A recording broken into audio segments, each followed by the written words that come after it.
Muy buenas noches de nuevo a todas y todas. Les agradecemos por su puntual presencia y la asistencia a este webinar eh, que intentamos y planeamos realizar lo más cercano a la fecha posible del 14 de noviembre en conmemoración del Día Mundial de la Diabetes, una fecha que es impulsada por la Federación Internacional de Diabetes y la Organización Mundial de la Salud, además de ser una de las principales condiciones crónico-degenerativas que se presentan en nuestro país y de igual manera a nivel mundial. Por lo tanto, tuvimos la oportunidad de realizar esta colaboración tan afortunada con la doctora Daniela Isset Barragán Montaño para hablarnos acerca de la nefropatía diabética y la detección oportuna con la que contamos los profesionales de la salud para el abordaje de esta condición.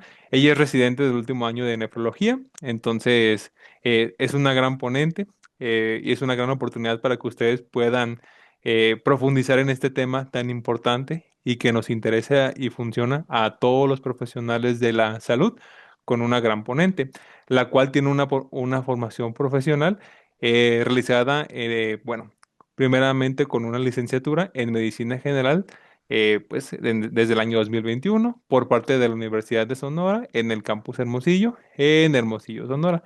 Y actualmente, dentro de sus actividades profesionales, se encuentra su formación como nefróloga residente en el tercer año de la especialidad, como lo comentamos, en nefrología, en el Hospital de Especialidades número 2 en el Centro Médico Nacional del Noroeste, Luis Donaldo Colosio Murrieta, en el Instituto Mexicano del Seguro Social. Pues te agradecemos, Daniela, por tu participación y colaboración para hablarnos sobre este tema que es tan importante y sobre todo que nos puedas narrar desde tu experiencia y perspectiva las oportunidades que tenemos los profesionales de la salud para este abordaje que sea oportuno y que podamos corregir las complicaciones pues de la manera más adecuada posible. Ok, muchas gracias por la invitación. Buenas noches a los presentes. Bueno, como ya se mencionó, vamos a ver el tema de nefropatía diabética, en este caso, pues detección oportuna. Y pues primero que nada, vamos a establecer qué es la diabetes, ¿no? Descrito por la ADA, definido por la ADA en el 2025, pues describe la diabetes como un espectro de trastornos en donde se combina pues la incapacidad de utilizar la glucosa de forma eficiente, eh, llevando a un aumento inapropiado de la gluconeogénesis y de la glucogenólisis, resultando en hiperglucemia sostenida.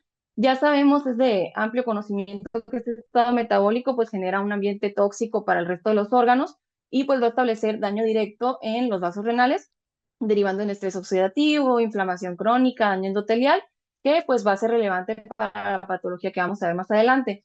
Esta entidad pues se va a dividir en diferentes tipos, tipo uno, tipo 2, tipos específicos establecidos para diferentes síndromes genéticos, otras entidades, y también diabetes gestacional relacionada al embarazo. Sin embargo, aquí vamos a hablar específicamente de la relación que hay entre la enfermedad renal diabética y la diabetes tipo uno y tipo 2. Bueno, por otra parte, hay que establecer cómo se define la enfermedad renal crónica. Descrita por la CADIGO pues, en su última guía del 2024, la va a definir como una serie de anomalías estructurales o funcionales del riñón que permanecen por más de 3 meses y tiene un impacto clínico, o sea, tiene implicaciones para la salud. Estas anomalías, o sea, estas descritas pueden ser tanto la disminución de la tasa de filtrado por debajo de 60 mililitros minuto o otros marcadores de daño renal, entre los cuales, pues, para esta entidad va a destacar la presencia de albuminuria, que pues va a ser relevante para el resto de nuestra intervención, pero también puede estar acompañado de otras anomalías en el sedimento urinario, de la persistencia de hematuria, otros trastornos en los electrolitos, entre otros, ¿no? Bueno, aclarando o estableciendo un poquito de los conceptos adecuados y de cómo surge de manera histórica el término nefropatía diabética, tenemos que de manera inicial, anteriormente, desde 1993, que fue cuando se estableció esta definición, se mencionó que era la presencia de albuminuria acompañada de retinopatía en pacientes tipo uno, ¿no? Con diabetes tipo uno, en cuyo caso en estas entidades se consideraba que la albuminuria era el signo clásico de inicio y se subdividía en dos entidades, manifiesta o incipiente, siendo manifiesta cuando se encontraba con macroalbuminuria, o sea, en un estadio A3, como vamos a ver más adelante, o incipiente cuando contaba con lo que antes se establecía como microalbuminuria, que actualmente es un estadio A2, ¿no? Entonces, estos términos ya no se utilizan como tal, ni manifiesta ni incipiente, y nefropatía diabética ya pasó a ser un término, un diagnóstico que se establece meramente por el resultado de la biopsia renal. Sin embargo, tenemos otros diagnósticos como la enfermedad renal diabética, el cual se establece como un término pues clínico, es una enfermedad, una entidad clínica, perdón, en cuyo diagnóstico está basado en la presencia de albuminuria, disminución de la tasa de filtrado glomerular o ambas en un paciente que pues tiene el antecedente del diagnóstico de diabetes. Y se ha optado por un término más preciso, pues en los últimos años, como sería el de enfermedad renal crónica y diabetes en aquellos pacientes que no cuentan con diagnóstico por biopsia. Entonces, como ya mencionamos, actualmente vamos a reservar el término de nefropatía diabética únicamente para aquella que se establece con el diagnóstico por medio de la biopsia renal. Entonces, hablando un poquito de la fisiopatología, ¿cómo se origina la nefropatía diabética? Pues en esta diapositiva mostramos un esquema sobre cuál, o sea, es una entidad compleja y heterogénea, tiene múltiples vías etiológicas superpuestas y que finalmente van a desencadenar como finalidad la presencia de fibrosis intersticial. Entonces tenemos un paciente que está cursando con hiperglucemia pues sostenida, que también se encuentra aunado en ocasiones a incremento de la adiposidad. Sabemos que estos pacientes pues una gran proporción van a contar con obesidad, sobre todo obesidad visceral, que es la que más se relaciona con esto, y la presencia de dislipidemias que finalmente lleva pues al desarrollo de productos finales de la glicación avanzada y especies reactivas de oxígeno. Entonces, estos productos aberrantes de la activación, o sea, que llevan a señalización intercelular para la expresión de genes proinflamatorios, profibróticos, producción de mediadores de daño celular. Y pues regresando un poquito a lo que es la hiperglucemia y pues este efecto que tiene finalmente en la fibrosis, pues tenemos que junto con la resistencia a la insulina y esta dislipidemia provocada van a llevar a que estos productos de la glicación avanzada interactúen con su receptor específico, presentes en diferentes tipos celulares dentro del riñón, ¿no? Inducen la producción de citocinas como el factor de necrosis tumoral, la interleucina 6, la interleucina 1 beta, que finalmente llevan al reclutamiento de macrófagos que observamos en esta parte de abajo de la imagen y que con activación o acción todavía del el receptor de mineralocorticoides, pues también va a llevar a esta inflamación con infiltración característica en la nefropatía diabética, ¿no? Entonces, por otro lado, tenemos que el estrés oxidativo y la inflamación que se presentan están ampliamente relacionadas, también con la reducción que hay en la disponibilidad del óxido nítrico y otras alteraciones descritas como son las alteraciones hemodinámicas. En un estadio inicial de la diabetes, cuando se instaura de manera inicial, tenemos que va a haber aunado a la glucosuria, va a haber disminución de la llegada o de la cantidad de sodio que llega a la mácula densa, que es la parte distal, o sea, una de las funciones de la parte distal del túbulo renal, y que finalmente va a desencadenar que haya varias respuestas adaptativas en ese momento, pero que finalmente llevan a ser patológicas. Por ejemplo, se va a dar en la arteriola aferente una vasodilatación y en la arteriola eferente va a llevar a una vasoconstricción que finalmente van a desencadenar un estado de hiperfiltración glomerular porque hay aumento en las presiones glomerulares, ¿no? Entonces, los principales mediadores de daño tisular en esta entidad van a ser las alteraciones hemodinámicas glomerulares que estamos mencionando, la presencia de inflamación severa y que finalmente hay desarrollo de fibrosis intersticial. Entonces, ¿cómo se da esta hiperfiltración glomerular? Como ya mencionamos, hay un efecto en la arteriola aferente y otro en la arteriola eferente. Entonces, ¿qué factores van a causar que haya esta vasodilatación en la arteriola aferente? Pues la biodisponibilidad, como ya mencionamos, del óxido nítrico, pero también presencia de otros factores, como serían la clicreína-simina, el péptido natriurético atrial, la angiotensina, y la hiperinsulinemia por sí misma, ¿no? Otras sería pues que también, como ya estuvimos mencionando el efecto sobre la mácula densa, pues tenemos esta inhibición o pues en realidad este feedback que se encuentra pues con disregulación, ¿no? Otros factores que causan ya afectación en la arteriola eferente y que también llevan a este aumento de la presión intraglomerular sería el efecto directo de la angiotensina 2, del tromboxano A2, de la endotelina 1 y especies reactivas de oxígeno directamente. Entonces, sumada todas estas entidades, como lo vemos aquí en esta imagen, tenemos que la vasodilatación de la arteriola aferente y la vasoconstricción de la arteriola eferente van a llevar a un efecto directo sobre esta barrera de filtración glomerular que finalmente va a desencadenar daño directamente en los pocitos, ¿sí? Por sobreexpresión del factor de crecimiento endotelial vascular y aumento de la síntesis del factor de crecimiento transformante beta, por ende lleva a muerte por apoptosis y se va a manifestar como esta albuminuria y fibrosis renal, que es lo que nosotros vamos a poder observar en las pruebas de laboratorio y finalmente si es que se llegan a realizar biopsias renales, pues en estas muestras patológicas. Entonces, ¿cómo se encuentra pasando al panorama epidemiológico de la nefropatía diabética? Como ya se mencionó de manera introducción, es la principal causa de enfermedad renal crónica y también la principal causa de enfermedad renal crónica terminal en el mundo y también en México, ¿no? Entonces, su verdadera incidencia y prevalencia es desconocida de la entidad como tal de nefropatía diabética. Conocemos tal vez cómo es la enfermedad renal diabética, o sea, esta que se relaciona con la diabetes, pero no como tal ya de la entidad patológica porque no es lo común que estos pacientes lleguen a realizarse una biopsia renal. Sin embargo, se intuye que tiene una carga global elevada y pues que también tiene un impacto en la calidad de vida, en la discapacidad y en la incidencia de muerte prematura. Entonces, ¿qué ha pasado? ¿Qué hemos observado en los últimos años? Que de 1990 a 2017, la incidencia ajustada a la edad, o sea, sí ha disminuido. La incidencia de nefropatía diabética como tal se ha mostrado una disminución reciente y se ha visto un aumento tanto en los años de vida ajustado por discapacidad y un aumento también en la mortalidad. ¿Por qué? Porque estos pacientes pues viven más tiempo, son detectados en mayor medida. Entonces, pues es lógico que encontremos estos aumentos, ¿no? Entonces, hay diferencias descritas entre los tipo 1 y los pacientes con diabetes tipo 2. Pues sí, hay no está claro si la evolución como tal natural y la tasa de progresión de la nefropatía difieren según el tipo de diabetes. Sin embargo, pues se sabe que la mayoría de los pacientes con diabetes tipo 2 van a presentar estas manifestaciones alrededor de los 40 años y pues que también se va a ver aunado a otros factores de envejecimiento renal, otra hipertensión por otras causas que llevan al deterioro del riñón, no nada más por el efecto de la glucosa en sí y del estado proinflamatorio que representa la diabetes mellitus, sino que también va a tener otros factores asociados que lleven a este deterioro de la función renal.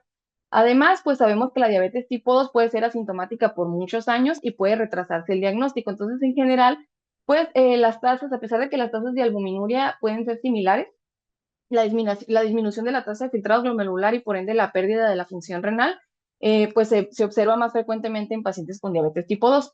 También relacionado a la edad de inicio, tenemos que recientemente pues es más común que encontremos pacientes cada vez más jóvenes con diabetes tipo 2 y esto pues como consecuencia de la pandemia de obesidad que estamos sufriendo y esta que puede provocar complicaciones de manera más temprana y que tiende a tener una progresión más rápida hacia estadios de enfermedad renal crónica terminal, ¿no? Entonces, independiente, en esta tabla que tenemos aquí, vemos la incidencia pues, al año 2019, que es cuando se publicó este artículo, y cuánto se espera que aumente hacia el 2045, independientemente de en dónde citemos a México, si lo situamos en Norteamérica, considerándonos como más adeptos a nuestros vecinos del norte, o si lo consideramos como América Central, pues vemos que el aumento esperado para este año sería de 33 hasta el 55%. Entonces, nada despreciable hablando de los millones de personas afectadas con esta entidad, ¿no? Entonces, nos tenemos que enfocar nuestras intervenciones a la prevención y a evitar que haya mayor progresión de esta enfermedad una vez que se haya instaurado. Entonces, ¿qué factores de riesgo existen o qué factores de riesgo se conocen? Es evidente que hay una predisposición genética, ¿no? ¿Por qué? Porque en los pacientes que tienen algún familiar de primer grado que ha desarrollado nefropatía diabética, pues tienen un riesgo aumentado de presentarlo. Sin embargo, hay otros factores, tanto propios del paciente como socioculturales, de su ambiente, que pueden llegar a ser modificables y que pues también representan un riesgo. Entonces, en cuanto a la edad, tenemos que el aumento de la edad se relaciona directamente con la prevalencia de nefropatía diabética y también pues con la disminución de la tasa de filtrado. Pasa si es el diagnóstico y la entidad se estableció en la quinta década de la vida, representa alrededor de un 8% de riesgo. Sin embargo, ya en la sexta es un 19%, en la séptima década de la vida es hasta 35%, entonces está íntimamente relacionado con el aumento de la edad. También puede ser que esto esté aunado al envejecimiento propio del riñón, sin embargo, sí se ha establecido como un factor de riesgo en distintas cortes, ¿no? También, pues el sexo, los hombres tienen una mayor probabilidad de desarrollar enfermedad renal crónica terminal y no nada más eso, también presentan un riesgo significativamente mayor de progresión de la enfermedad a un estadio avanzado, ¿no? Representando una razón de riesgo de 1.37 veces, entonces nada despreciable. Y se ha propuesto, pues, que sea esto secundaria a diferentes relacionado a las hormonas sexuales, a la composición corporal, que tienden a tener mayor masa muscular, y pues a factores propios del estilo de vida, como el tabaquismo, obesidad, actividad física y dieta. Sin embargo, pues a pesar de ajustarse a estos factores, sigue siendo el sexo un factor predisponente. Hablando del bajo nivel socioeconómico, tenemos que la albuminuria y la disminución de la tasa de filtrado por debajo de 60 mililitros minuto, pues son más frecuentes en las personas con menor nivel educativo, incluso pues quitando otros factores, ¿no? Entonces, el nivel socioeconómico sí se asocia tanto al desarrollo de nefropatía diabética como al desarrollo de hiperfiltración glomerular, a los niveles elevados de diversas citocinas proinflamatorias, entonces todo eso se tiene que tomar en consideración. En cuanto a la obesidad, pues incluso en ausencia de diabetes, tenemos que la obesidad puede provocar lesiones muy similares dentro de la patología renal, como, pues una entidad conocida como glomerulopatía relacionada con la obesidad, ¿no? Entonces, alrededor del 40% de los pacientes sin diabetes pueden presentar hallazgos en la biopsia renal que semejan una nefropatía diabética, justamente porque son propios de la obesidad. Entonces, aunado a esto, sabemos que la obesidad es un factor de riesgo importante para el desarrollo de diabetes tipo 2 y que suele acompañar a los pacientes con diabetes tipo 1. Entonces, puede que encontremos estas entidades sobrepuestas, acompañarse, no tienen que ser mutuamente excluyentes, ¿no? Y pues además es un factor de riesgo porque la obesidad en sí pues va a activar el sistema renina-angiotensina-aldosterona y desencadenar todas las respuestas que ya mencionamos anteriormente. En cuanto al tabaquismo, pues este también es un factor de riesgo para el desarrollo de lesiones nodulares en la biopsia, que también es algo característico de la diabetes, como veremos adelante. Y pues independientemente de la presencia o no, pues activa muchas vías patogénicas que también semejan a la nefropatía diabética, como la disfunción endotelial, la presencia de estrés oxidativo, de inflamación. Entonces, pues todo esta parte de inmunidad que lleva al desarrollo de fibrosis también se encuentra en el tabaquismo y por ende, pues si los sumamos, pues va a representar un riesgo mayor para el paciente. En cuanto a la hiperglucemia, tenemos que existe evidencia pues bastante contundente de que el control glicémico, el adecuado control glicémico puede no solamente frenar, sino que también puede llegar a revertir hasta cierto grado la presencia de albuminuria y ciertos daños estructurales, evitar cierto daño estructural a largo plazo. Entonces, se ha demostrado que entre niveles más bajos de hemoglobina glicada se asocian con una reversión de la hiperfiltración, una mayor regresión de la albuminuria, reducción en el empeoramiento de este grado de albuminuria. Se evita la rápida disminución de la tasa de filtrado glomerular y el desarrollo de enfermedad renal crónica terminal, sobre todo antes de llegar al estadio 3.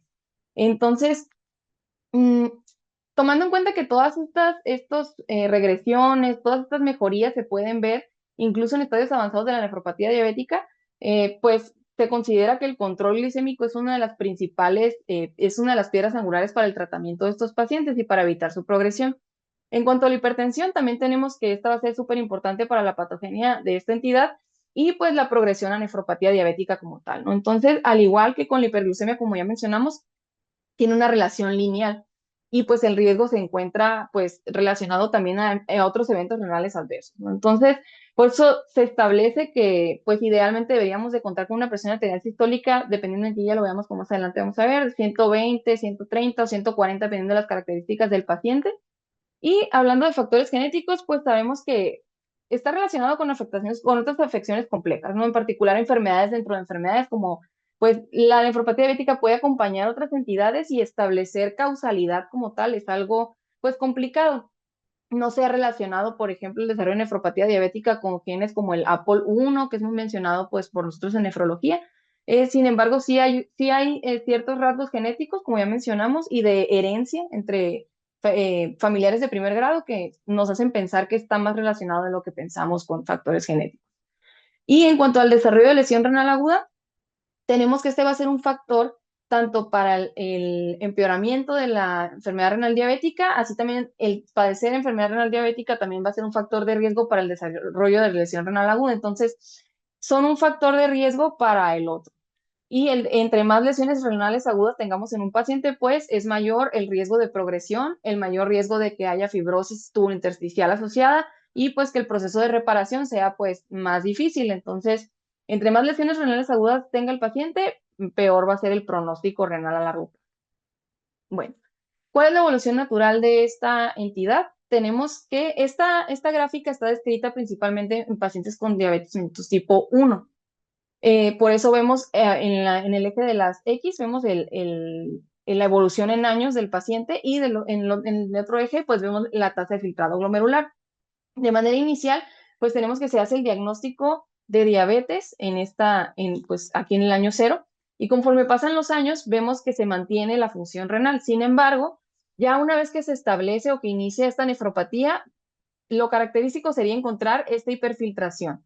Pues es bastante, con respecto a la fisiopatología que mencionamos, sería lo esperado. Sin embargo, hay una proporción de pacientes que pueden cursar sin esta hiperfiltración y que pueden desarrollar la proteinuria primero, que pueden desarrollar un daño establecido de otra manera, considerándose cursos atípicos, sí, sobre todo relacionados a diabetes que son de otros tipos, que no son de tipo 1. Entonces, de manera inicial tenemos esta hiperfiltración y conforme la proteinuria y la albuminuria aumentan, vamos a tener que la tasa de filtrado va a caer, llevando pues al desarrollo de azoemia, finalmente a falla renal crónica terminal y pues probablemente al requerir otro tipo de terapias, ya sea hemodiálisis, diálisis peritoneal, algún tipo de terapia de reemplazo renal. Entonces, ¿cómo podemos intervenir nosotros en esta evolución natural? Pues antes del desarrollo del establecimiento de la nefropatía como tal, lo consideramos nuestra intervención primaria. Ya una vez que el paciente comienza con hiperfiltración, pero que no ha tenido este deterioro tan marcado de la tasa de filtrado glomerular, pues se considerarían nuestras intervenciones secundarias. Y finalmente, ya con el establecimiento de la entidad, pues ya crónica y de evolución pues terminal, pues ya serían estas intervenciones terciarias, ¿no? Entonces, aquí también tenemos este otro esquema en el que vemos la evolución de esta enfermedad. Vemos que relacionado a la hiperglicemia, pues de manera inicial vamos a tener esta tasa de filtrado glomerular alta y mientras se van a estar dando dentro del riñón todas estas lesiones celulares, finalmente van a llevar a expansión mesangial, a glomerulosclerosis, a fibrosis tubulointersticial e inflamación. Y mientras tanto, la albuminuria pasa de manera ideal, por así decirlo, de ser moderadamente incrementada a pues tener un incremento severo. Y la hipertensión, pues se piensa que se establece junto con la albuminuria, sin embargo ya vemos que hay pacientes que pueden tener otro tipo, otro fenotipo, que pueden tener otras manifestaciones o no ser lo típico. Y pues esto va a estar acompañado de un aumento en el riesgo cardiovascular, riesgo de infecciones y riesgo de muerte, ¿no? Y de complicaciones renales, pues propias de esta entidad. Entonces, estos eventos cardiovasculares son lo principal en lo que nos tendríamos que enfocar. ¿Por qué? Porque estos presentan mayor frecuencia que la necesidad de terapia de reemplazo renal. Puede que eso suene lo más catastrófico para nosotros, que el paciente requiera terapia de reemplazo a largo plazo o pues a corto plazo, pero en los pacientes que tienen una albuminuria menor a un gramo, y que tienen una tasa de filtrado mayor a 45 mililitros minuto, en ellos va a ser más frecuente la presencia de eventos cardiovasculares adversos que el desarrollo de este requerimiento de inicio de terapia. Y vamos a ver que esta mortalidad, o sea, y aumento de los eventos cardiovasculares va a estar íntimamente relacionado con el nivel de albuminuria que tenga el paciente. Entonces, en pacientes con alto riesgo cardiovascular, la incidencia de eventos cardiovasculares es aproximadamente 2.5 veces mayor por cada aumento de 10 veces de la excreción de albúmina en la orina y es aproximadamente 2 veces mayor por cada reducción de la mitad de la tasa de filtrado glomerular. Entonces, ¿qué es lo que queremos evitar? Queremos mejorar, disminuir o que se encuentre ausente esta albuminuria y pues preservar la tasa de filtrado manteniendo pues sobre todo por arriba de 45 mililitros minuto, ¿no? Entonces, ¿cómo vamos a detectar esta entidad? Pues ya lo hemos mencionado pues, en el transcurso de esta plática, es por medio del examen de orina, del análisis de orina y análisis de sangre. La determinación en orina vamos a ver la determinación de la albuminuria que se puede hacer de manera clásica con una recolección cronometrada de 24 horas o se recomienda, la Miguel Acadigo recomienda la prueba puntual de relación de albúmina creatinina en orina, o también lo vamos a ver como UACR, ¿no? Entonces es el método más utilizado y es el que pues está recomendado. Y pues para confirmar el diagnóstico, cuando tengamos esta alteración, se deben de tener al menos 2 de 3 muestras de orina obtenidas en un plazo de 3 meses para revelar pues que esta es persistente, o sea que esta alteración no es aunada a otros descontroles que la pueden ocasionar, como hiperglucemia no controlada, ejercicio, infección del tracto urinario, exacerbaciones de insuficiencia cardíaca o una ingesta elevada de proteínas en la dieta. Entonces, aquí cabe destacar que no nos va a servir utilizar las tiras reactivas cualitativas, no se deben de usar a menos de que no se cuente con ninguna otra, este, otro método para la determinación de la proteinuria. Solamente en esas circunstancias sería factible, mientras pues debemos de utilizar esta que es la relación albúmina-creatinina. Y en cuanto al análisis de sangre, tenemos que es la medición de la creatinina sérica para el posterior cálculo de la tasa de filtrado glomerular estimada. Hay diversas, fórmulas para su cálculo, sin embargo, la de CKD-EPI es la más utilizada. Hay que destacar que esta fórmula pues fue principalmente desarrollada en poblaciones no diabéticas y pues la validez y precisión tal vez se encuentran reducidas, sí, en pacientes que tengan diabetes, hiperglucemia no controlada o que estén cursando con sobrepeso. Sin embargo, pues así se encuentran en este momento las directrices para la determinación tanto de la tasa de filtrado glomerular como de la relación albúmina-creatinina, ¿no? Y en base a los resultados de esto vamos a catalogar a nuestro paciente en alguna categoría de riesgo, ¿no? Entonces, la enfermedad renal crónica la vamos a clasificar en base a la causa, en este caso, pues pensando que es la diabetes, la tasa de filtrado glomerular y la albuminuria, y la vamos a encasillar en alguna de estas, pues, clasificaciones que se encuentran aquí, ¿no? Si vemos aquí en este diagrama de colores, en este mapa de calor nos muestra cada cuánto se debe de hacer el screening y las pruebas a los pacientes. Igual dependiendo de cuánto cuenten de albuminuria, si se encuentra como normoalbuminuria, que sería menos de 30, con un incremento moderado que sería de 30 a 299 miligramos gramo, o con un incremento severo que sería ya más de 300. Y en el otro eje tenemos lo que sería la tasa de filtrado glomerular en mililitros minuto por metro cuadrado, ¿no? Entonces, siendo ya considerado pues una afectación de leve a moderadamente disminuida cuando se encuentra por debajo de 60. Entonces, aquí este numerito nos indica igual cada cuánto debe de verse, o sea, cuántas veces al año debe de ser y cuándo se debe de referir, sobre todo para ya un manejo más especializado, o sea, un manejo por parte de nefrología. Entonces, ¿cada cuánto se debe de hacer el tamizaje? Pues tanto la ADA como la CADIGO establecen que los pacientes con diabetes deben de someterse a pruebas anuales para detectar estas complicaciones renales. O sea, en un paciente en el que todavía no se establece que hay enfermedad renal diabética, debe de realizarse, si se tiene el diagnóstico de diabetes tipo 2, en el momento del diagnóstico. ¿Por qué? Porque el paciente puede contar con una enfermedad que ha evolucionado a lo largo del tiempo y nunca tuvo un control, nunca tuvo, es asintomático, entonces no tuvo ninguna otra manifestación y a partir del momento del diagnóstico se deben de realizar estas pruebas cada año. Es diferente en los pacientes con diabetes tipo 1, en los cuales se realiza después de 5 años del diagnóstico, porque pues tienden a ser más aparatosos, más sintomáticos cuando se hace el diagnóstico y por ende se espera que no tengan este daño hasta 5 años después. Posteriormente se debe de repetir estas pruebas cada año. Y pues si ya hay albuminuria y hay un deterioro de tasa de filtrado glomerular, ya vimos que era como mínimo cada 3 a 6 meses dependiendo de en qué categoría quedara el paciente. Otros hallazgos que podemos tener que sean pues sugestivos de esta entidad es que el sedimento urinario suele ser normal o nosotros también lo llamamos como sedimento blando, en la cual no debería de haber pues ni hematuria, ni leucocituria, ni ninguna otra alteración. Entonces, ¿qué sí se puede encontrar?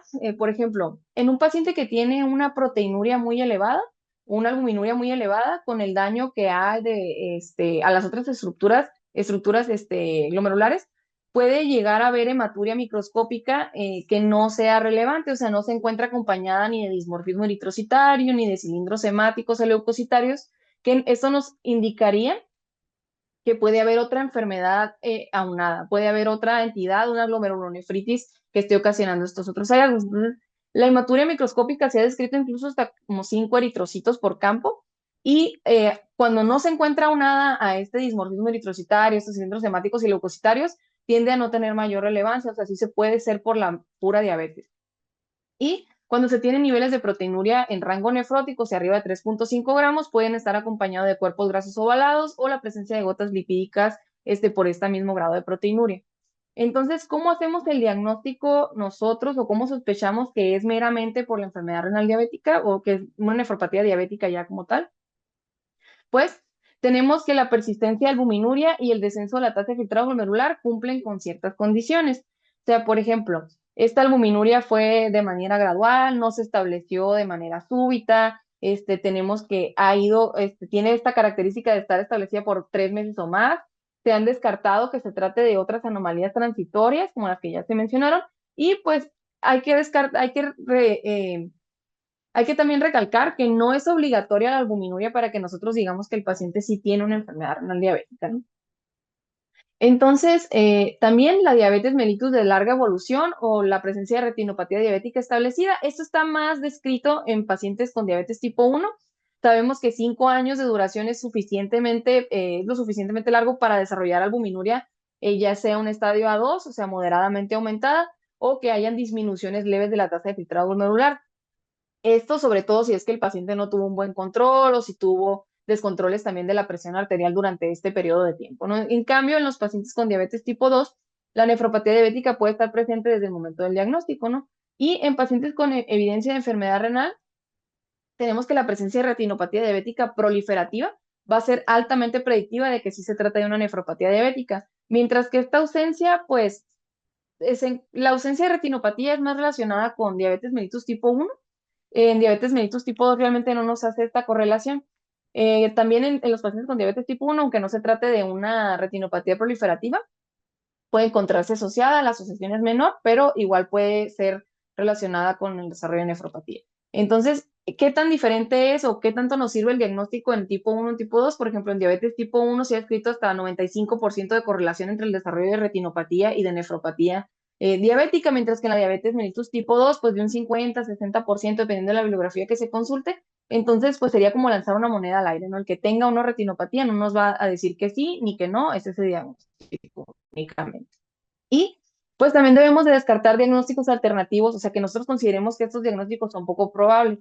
No se debe de establecer como que la diabetes es la única causa si es que el paciente tiene cualquiera de esas alteraciones que vemos aquí. Por ejemplo, la albuminuria está gravemente aumentada, y no había tenido algún deterioro previo o se encuentra dentro de los primeros 5 años posteriores al diagnóstico de diabetes tipo 1, o pues si es que es con diabetes tipo 2, o sea, que se tenga establecida la fecha de cuándo se hizo el diagnóstico de diabetes y que la proteinuria fuera previo al diagnóstico de diabetes, o sea, que tiene que tener esa relación de temporalidad, ¿no?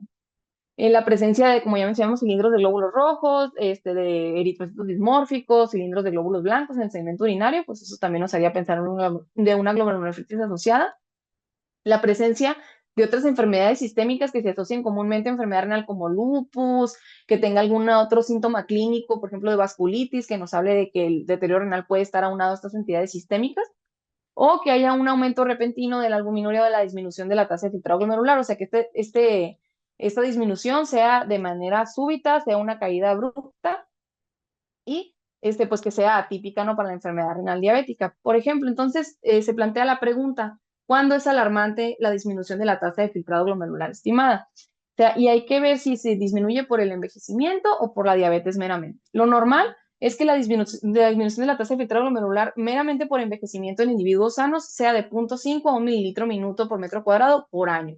En pacientes con diabetes esto va a variar dependiendo de si tiene tratamiento o no. Con tratamiento establecido suele ser pues aproximadamente pues, mayor entre 3 mililitros minuto por año, dependiendo de la cantidad de fármacos que esté utilizando y pues dependiendo del tiempo de evolución, de la albuminuria y de la tasa de filtrado glomerular estimada basal.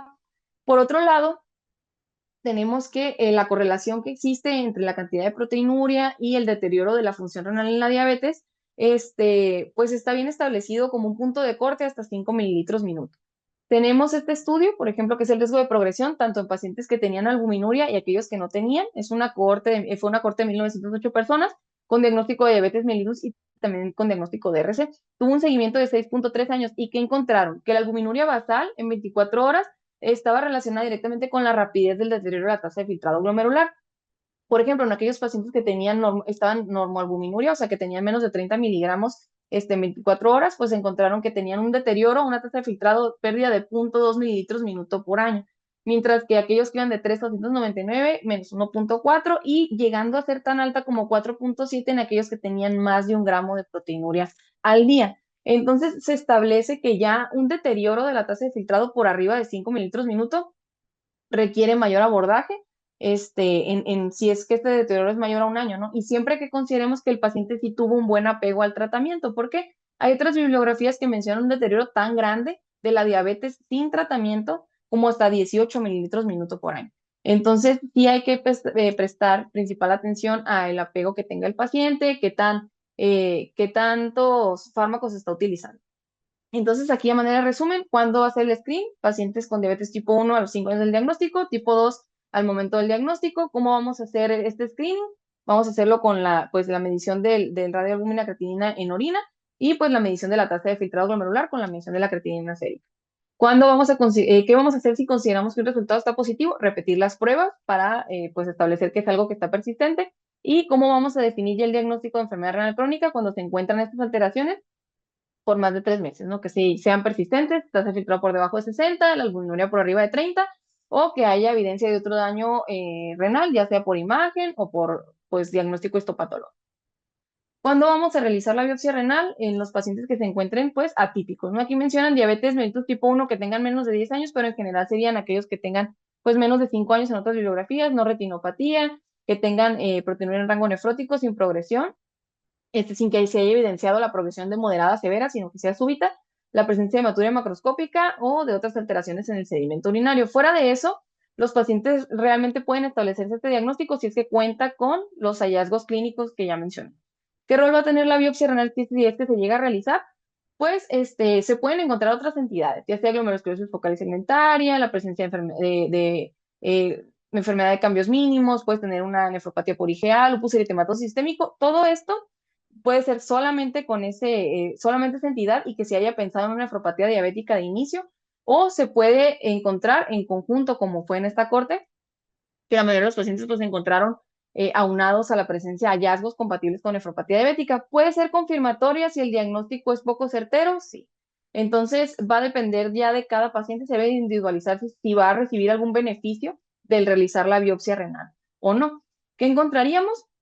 Las alteraciones típicas son igual expansión mesangial, proliferación mesangial, podemos tener igual la presencia de nódulos de mesangiolisis, la acumulación de matriz mesangial, nódulos de Kimmel-Wilson que son lo característico en esta patología, dilatación de las asas capilares que forman microaneurismas y pues también la presencia de glómerulos ya obsolescentes.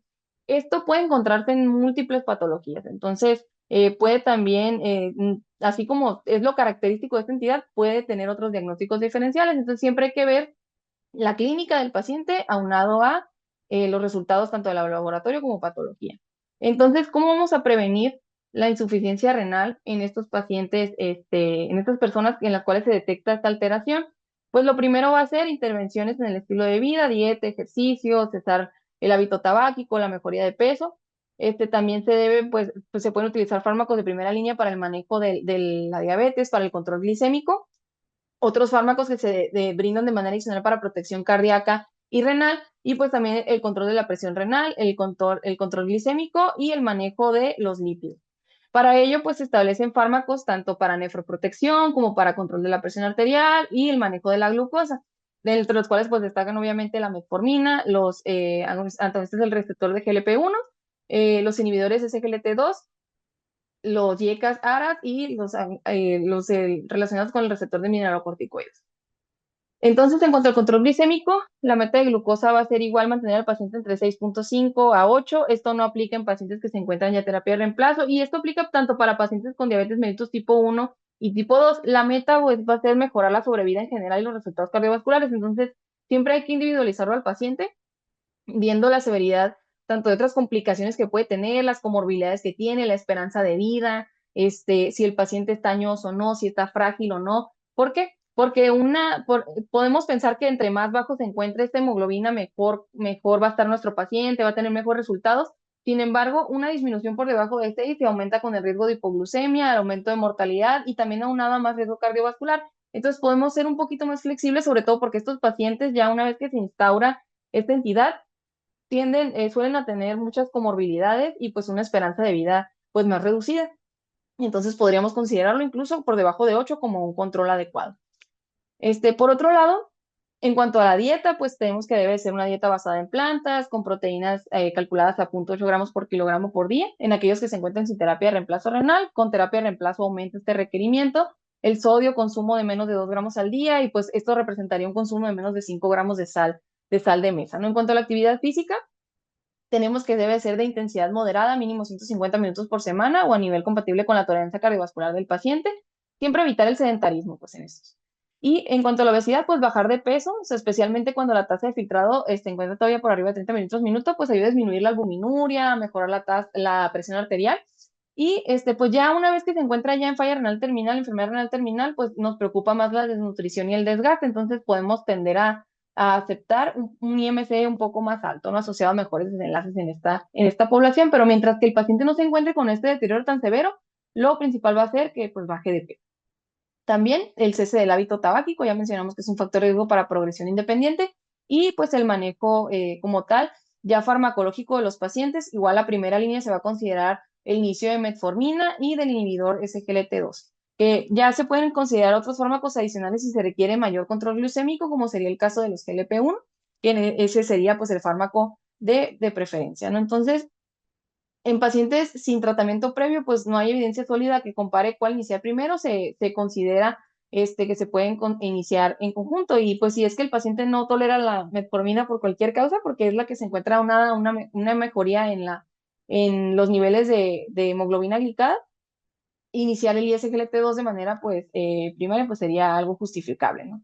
Ya sabemos que estos además tienen un efecto pues renoprotector, cardioprotector, y pues por ende van a reducir la falla renal, la albuminuria, van a pues mejorar la mortalidad por causa renal, y también a nivel cardíaco pues van a reducir la hospitalización por falla cardíaca y la muerte cardiovascular. Entonces, eh, hay riesgos asociados a su inicio, sí. Se menciona el riesgo de infección, de cetoacidosis diabética. Sin embargo, en esos casos se considera que el beneficio supera los riesgos.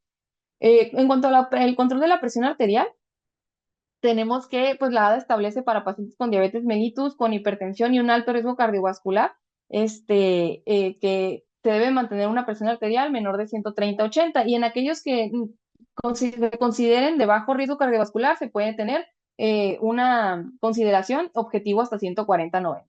En las guías que digo no establece realmente, o sea, como específicamente en un paciente con diabetes. En un paciente con enfermedad renal crónica se considera lo ideal una presión arterial sistólica por debajo de 120. Entonces, recomendaciones así exclusivamente de RC y diabetes, pues no tenemos. Si se fijan, en uno es diabetes con hipertensión y en el otro sería meramente con RC. Entonces, podemos pensar pues que nos encontraríamos dentro de ese rango, ¿no? Los principales fármacos a utilizar aquí van a ser pues los YECAS o ARAS. Esto aplica tanto para diabetes tipo 1 como para diabetes tipo 2. Los criterios van a ser en pacientes simplemente que tengan diabetes, hipertensión y que estén cursando con albuminuria. También en diabetes, en pacientes sin hipertensión, pero que tengan diabetes mellitus y albuminuria, también se pueden considerar utilizar. Son efectivos para reducir la albuminuria per se y pues intentar revertirla para llevarla pues a estadios más bajos, ¿no?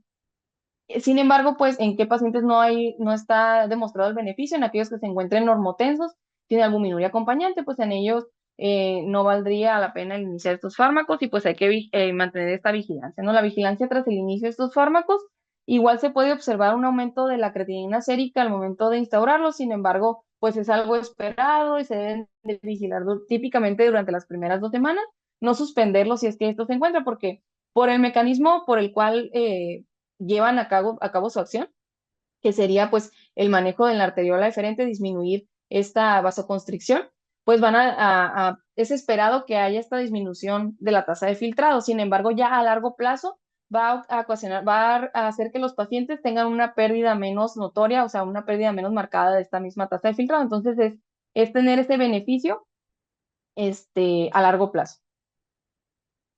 Bueno, esto hablando en cuanto al control de la presión arterial. También otros fármacos que se pueden utilizar son los antagonistas del receptor de mineralocorticoides. Estos van a estar indicados en pacientes con diabetes mellitus tipo 2 que tengan una tasa todavía por arriba de 25, potasio sérico normal y que presenten albuminuria, a pesar de que se están utilizando las dosis máximas de los fármacos inhibidores del sistema renina-angiotensina-aldosterona.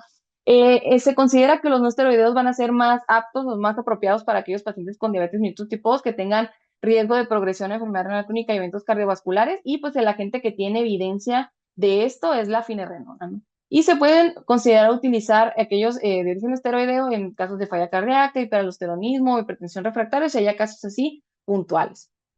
Entonces, además, otros de las intervenciones que se pueden llevar a cabo es el control de los lípidos, como se mencionó, con el uso de estatinas de moderada a alta intensidad, considerar el uso de agentes antiplaquetarios, sobre todo para prevención secundaria, y en aquellos que no se logre tener un nivel adecuado para el nivel de riesgo cardiovascular que tenga el paciente, se puede considerar el agregar ezetimibe u otros fármacos, ¿no? Entonces, igual, el revalorar al paciente debe de realizarse cada 3 a 6 meses de manera ideal. Ya una vez establecida, pues se habla de 4 pilares, ¿no? Con nosotros de tratamiento, igual ya hemos ido mencionando los inhibidores del sistema renina-angiotensina. También tenemos pues el uso de inhibidores de SGLT2, el uso de la finerenona específicamente, o sea, estos antagonistas del receptor de mineralocorticoides, y pues igual se agregó el GLP-1, ¿no? También. Entonces, todos estos en conjunto nos van a ayudar a que el paciente disminuya su progresión ya una vez que tiene el diagnóstico de enfermedad renal diabética. a manera de resumen, ¿cuál va a ser el rol del personal de salud? Porque esta plática igual está dirigida a personal de salud, pero pues en general, por ejemplo, para enfermería sería la toma de la presión adecuada, la educación del paciente, la detección del riesgo. Para nutrición, sobre todo el manejo dietético, que mencionamos cómo debe ser la dieta, pero eso es en manera general. Cada paciente debería tener su dieta específica y su manejo del control de peso específicamente con nutrición, con un especialista en nutrición renal. Ya, el control médico general, pues es solicitar el tamizaje, como mencionamos, de manera anual en estos pacientes e iniciar el tratamiento cuando esté indicado. Para los promotores de salud, la detección en la comunidad y el seguimiento. Y para nefrología nos queda el diagnóstico avanzado y el tratamiento especializado de esta patología. Entonces, a manera de conclusión, tenemos que la nefropatía diabética es una entidad silenciosa, se va a detectar pues por medio de la relación de albúmina-creatinina y la medición de la tasa de filtrado glomerular estimada por creatinina. Todo paciente con diabetes debe estudiarse cada año, requiere tamizaje anual y la detección temprana pues salva riñones al evitar la progresión e insuficiencia renal terminal y también salva las vidas de los pacientes. Entonces, los equipos de salud son fundamentales, todos desde cualquier área podemos contribuir para el diagnóstico oportuno y pues eso sería todo. Muchas gracias por su atención. Quedo, dudas, preguntas, comentarios. Muchas gracias a ti, Daniela, por la presentación. Estuvo excelente. Considero que se abordó desde todos los puntos que era pues necesario conocer, ¿verdad? Para recordar estos elementos que de repente se nos pueden llegar a olvidar entre pues tantas actividades en el entorno de trabajo, considerando la detección, el manejo, qué marcadores tendremos que evaluar de manera inicial y en el seguimiento para considerar si la terapia es exitosa o necesita algún ajuste.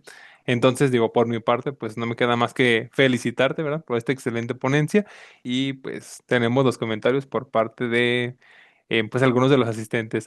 Creo que una persona pues tiene una duda. Voy a activar el micrófono para que nos pueda hacer llegar pues su duda. Hola, buenas noches, doctora. Te felicito porque realmente fue una exposición magistral. Te quiero preguntar algo que es muy básico. Cuando un médico familiar institucional no tiene la capacidad para reconocer que un paciente necesita un tipo 2 ya con larga evolución, necesita ser derivado con nefrología, es importante que se tome ese paso de parte del paciente. Pues sería lo ideal, sin embargo, pues es difícil que el paciente por sí mismo llegue al diagnóstico como tal. O sea, decir, yo necesito que me valore un nefrólogo, yo necesito que me valore alguien ya en otra instancia. ¿Por qué? Porque pues es asintomática, el paciente no va a llegar con alguna alteración de me duele tal parte, lo siento en tal parte. Entonces, cae mucho en nosotros en ver pues los resultados del laboratorio y decir esto no está normal, o sea, no debería tener proteinuria, no debería de tener estas alteraciones. Entonces, sí depende mucho de que sean derivados los pacientes. Es raro, no le voy a decir que no nos ha tocado que lleguen directamente, ya después de haber pasado, pero cuando llegan así, por lo general ya son entidades muy avanzadas. Entonces, lo ideal sería que se capacitara pues a los médicos del primer nivel de atención, porque al final de cuentas son los que van a actuar primero y los que van a intervenir primero y los que pueden tener esta mejoría más marcada al iniciar los medicamentos al paciente. ¿Y tú consideras que después de una persona con diabetes tenga muchos años ya pudiera solicitar simplemente de manera de prevención que pudiera ser pasado con el nefrólogo? Mira, Pues tal yo, vez. perdón, yo entiendo lo que tú estás planteando, lo agradezco, pero también es una realidad que muchas veces institucionalmente no contamos con los elementos profesionales adecuados. Así es, ¿no? Entonces uno no, como paciente con diabetes, pues no te vas a estar enojando con el médico, pero sí agilizar las cosas de otra manera. ¿Cuánto tiempo, o sea, cuánto tiempo sería? Porque yo veo aquí que cuando una persona con diabetes tiene más de 10 años, lo consideran de una u otra manera ya con muchas posibilidades de que tenga otras complicaciones. Yo te pregunto a ti, ¿cuánto tiempo en cuánto tiempo un paciente con diabetes es candidato supuesto, aunque tenga un muy buen control glucémico, para que pase a una revisión con nefrología. Pues depende de si es un tipo uno o un tipo 2. O sea, si vamos a iniciar apenas el screening y todo, y es un diabético tipo uno que está controlado y demás, esperaríamos que tenga esas alteraciones hasta los 5 años de evolución. Pero en un Y diabético tipo 2, o sea, puede variar mucho, pues porque puede requerir nuestra intervención desde el momento del diagnóstico, o sea, que el paciente no se conociera con diabetes, o puede que sea inicial y sea detectado por un laboratorio casual y no requiere esa intervención hasta dentro de muchos años. Entonces, así como tal un tiempo en el cual se tenga que valorar por nosotros, la verdad es que no se podría establecer así, sin ver las características del paciente específicamente. muchas gracias, muchas gracias. Gracias, Marta, por su participación. Y tenemos un par de preguntas más, doctora Daniela, para leerlas de manera rápida y pues conocer si nos puede apoyar. Nos preguntan si en pacientes con enfermedad renal crónica grado 3A el uso de los ISGLT2 disminuye mucho su tasa de filtrado glomerular los primeros meses de tratamiento. Bueno, se espera que sí haya una reducción, como ya mencionamos en la plática, una reducción de la tasa de filtrados. Esto se observa principalmente durante las primeras 2 semanas de tratamiento, o sea, se puede extender a los primeros meses, sí. Puede ser una caída tan marcada como hasta 10 mililitros minuto y puede ser, siempre que no sea más del 30%, más del 30% de la tasa de filtrado, pues lo podemos, o sea, continuar. O sea, no se debería de quitar porque disminuya, pero sí puede ser bastante notorio que digamos, oye, si está cursando con esta disminución de la tasa, sí se va a ver en los laboratorios de control. O sea, sí va a ser algo evidente, pues, que hay esta disminución de la tasa. Pero eso también nos va a predecir una mayor respuesta o una mayor, a largo plazo, que haya un mayor beneficio o que sí se instaure este beneficio de frenar o de disminuir la reducción de la tasa de filtrado. Entonces es algo que esperado, sí, podemos observar, sí, es de vigilar y de evitar que no baje más de lo esperado, pero sí, no es algo por lo cual tengamos que suspender nosotros el medicamento. Perfecto. Y bueno, vamos a leer un par de preguntas más. Nos pregunta Roberto Romero, ¿qué opina del uso de nutracéuticos para el tratamiento de la ERC, etapa 4 y 5? Pues en las guías como tal no está establecido alguna requerimiento así especial, pero pues tendría que ser ya individualizar de cada paciente, ¿no? O sea, qué beneficio puedan tener, pues depende de cada paciente en general y de qué tanto apego va a tener al resto de las medidas farmacológicas que establezca el paciente.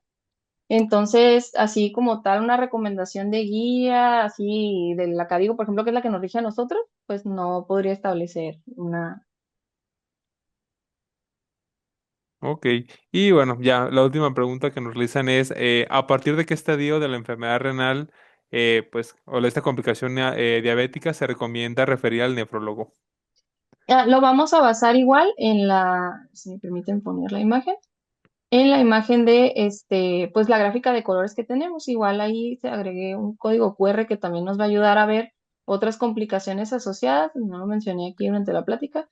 Otras manifestaciones es una extensión de esta, pues igual guía de colores. E igual en este gráfico que está disponible en línea también en la guía de la CADIGO, nos menciona cuándo debemos de tratar y referir, o sea, idealmente cuando ya cuente con un riesgo alto, o sea, o un riesgo muy alto y requiera la intervención mínimo 3 a 4 veces al año, o sea, sí menciona que se debe de referir a un especialista, en este caso, pues a nefrología nosotros. Entonces, habría que catalogar al paciente con estas dos entidades, la albuminuria que tiene y la disminución de la tasa de filtrado, y ya ver en qué momento se tiene que referir.